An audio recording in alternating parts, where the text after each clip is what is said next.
विजय संकल्प रॅली सोलापूर लोकसभेचे भाजपा व महायुतीचे अधिकृत उमेदवार श्री राम विठ्ठल सातपुते, माढा लोकसभेचे भाजपा व महायुतीचे अधिकृत उमेदवार श्री रणजित सिंह हिंदूरावजी नाईक निंबाळकर यांची उमेदवारी अर्ज दाखल करण्यासाठी विजय संकल्प रॅली।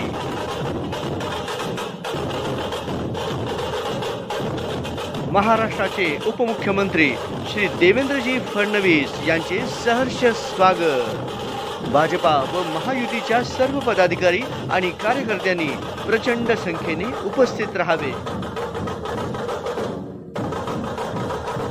मंगळवार दिनांक 16 एप्रिल 2024, स्थळ छत्रपती श्री संभाजी महाराज चौक, जुना पुणे नाका, सोलापूर। वेळ सकाळी 10 वाजता।